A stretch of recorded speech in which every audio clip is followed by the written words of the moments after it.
Jelang pelaksanaan sholat Jumat, proses pembersihan dan sterilisasi menggunakan cairan disinfektan dilakukan di sejumlah masjid. Proses pembersihan Masjid Istiqlal dipantau langsung Presiden RI Joko Widodo. Menyikapi ancaman penyebaran COVID-19 di tengah kerumunan massa, jelang pelaksanaan sholat Jumat, Masjid Istiqlal Jakarta dibersihkan.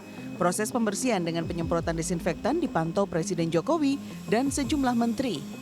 Pembersihan dimulai dengan menggulung karpet ala sholat di aula utama masjid.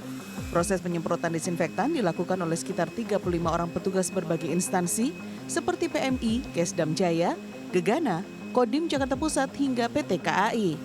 Selain bangunan, pembersihan juga dilakukan pada sejumlah benda yang mungkin disentuh banyak orang, termasuk mikrofon untuk imam sholat.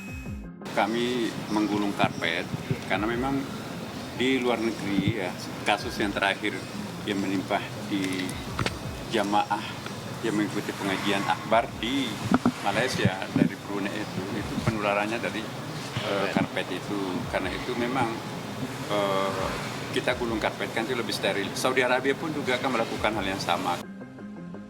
Pengurus masjid juga menyediakan sabun dan cairan antiseptik bagi para jemaat.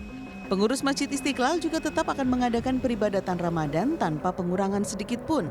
Namun pemerintah tetap akan mengikuti perkembangan penyebaran COVID-19 dan kondisi kegawat daruratannya.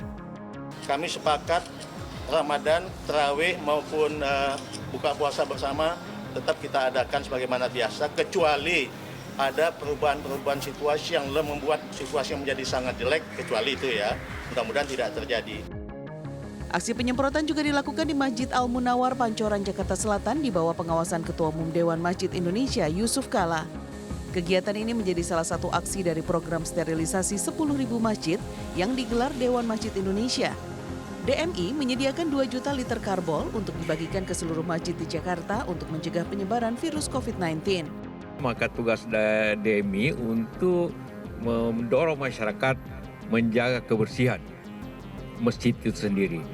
Yang biasa pakai karbol, tapi kalau yang pakai karpet memang harus pakai disinfektan ini. Kalau karbol kita siapkan 2 juta botol se-Indonesia. Kegiatan ini akan rutin dilaksanakan pada setiap hari Jumat di seluruh Nusantara. Hal yang sama juga dilakukan di bangunan masjid di area gedung PBNU Jakarta Pusat. Penyemprotan dilakukan sejumlah petugas yang mengenakan jas hujan.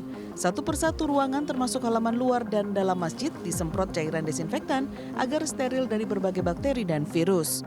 Sebenarnya ini kegiatan awal untuk sosialisasi protokol penanganan COVID-19 dari keluarga besar NU, dari pengurus besar Nahdlatul Ulama. Ini nanti akan menjadi semacam protokol resmi organisasi Nahdlatul Ulama yang diberlakukan tidak hanya di pusat, tapi juga sampai level kabupaten. Selain itu, PBNU juga menghimbau jamaah agar menghindari jabat tangan, selalu menjaga kebersihan dan mengenakan masker bila sakit. Cairan hand sanitizer juga telah disediakan di lobi kantor PBNU. Sementara terkait rencana pelaksanaan ibadah haji, Kementerian Agama menyatakan semua persiapan tetap dijalankan secara normal, sembari menanti keputusan pemerintah Arab Saudi. Kalau terkait dengan haji, mungkin bisa saya sampaikan sampai saat ini semua persiapan haji itu tahapannya yang sudah direncanakan tetap berjalan, baik pelayanan di dalam negeri maupun di luar negeri di sana. Ya, karena kita mengantisipasi ya tetap ini akan berjalan haji ini sampai kemudian ada kepastian nanti dari pihak Saudinya sendiri ya. Sementara sejauh ini tercatat sudah ada 17.679 jemaah umroh yang sudah kembali ke Indonesia. Dijadwalkan seluruh jemaah telah sampai di tanah air pada 15 Maret mendatang. Tim Liputan Trans 7.